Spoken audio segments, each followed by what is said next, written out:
Bonjour, bonsoir, JP pour JP Online, une chaîne dédiée aux jeux de rôle et aux mondes imaginaires. Une vidéo dans le cadre du RPG Day numéro 2 et le mot-clé changer. Alors, changer, le changement.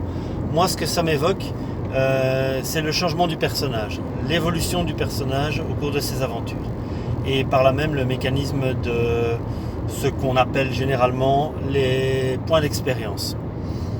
Je me suis toujours posé beaucoup de questions par rapport aux points d'expérience et à l'attribution des points d'expérience en fin de partie, ou en cours de partie, ou en fin de session, ou en fin de campagne, peu importe.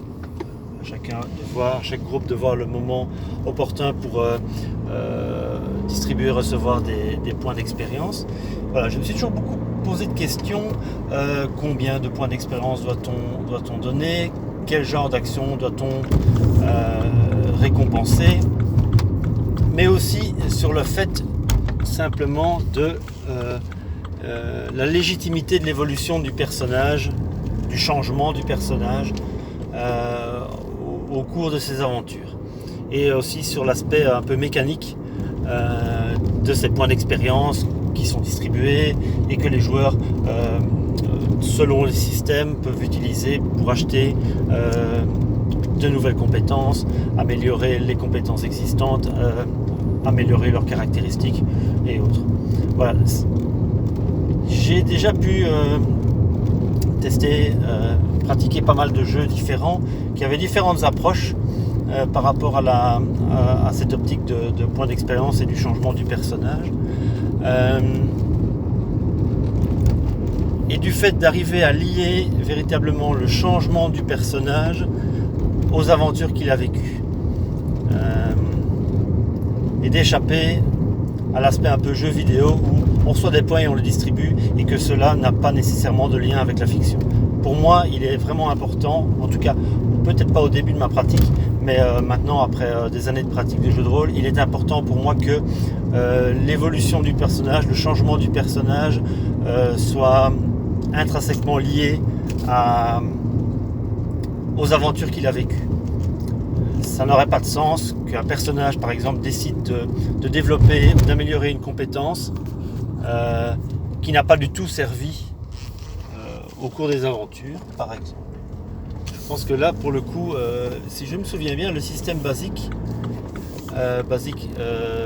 Role Playing Game System de Chaosium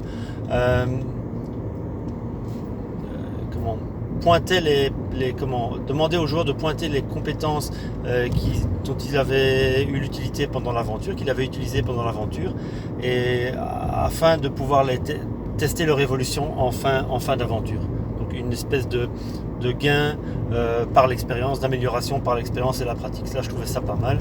Là où, par exemple, dans des systèmes plus classiques, comme Donjon Dragon, on gagne des points d'expérience, hop, on passe un niveau, et au niveau, boum, on a toute une série de choses qui augmentent et quelques points distribués dans les compétences, et avec pas nécessairement un lien entre ce qui a été fait pendant la partie, pendant l'aventure, les compétences qui ont été utilisées et l'évolution.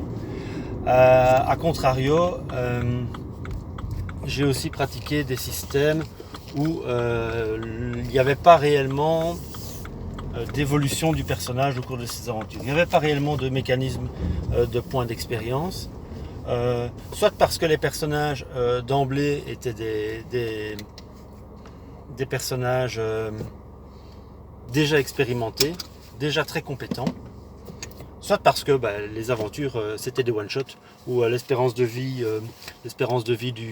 des personnages était telle qu'un système d'expérience n'était pas justifié.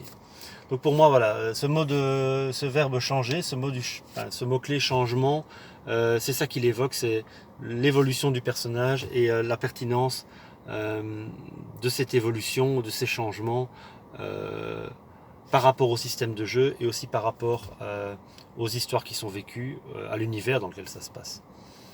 Voilà, donc c'était ça ma réflexion autour de ce mot-clé du RPG Day numéro 2. Voilà. Si vous avez des avis, des suggestions, des commentaires, n'hésitez pas à les laisser en bas de la vidéo.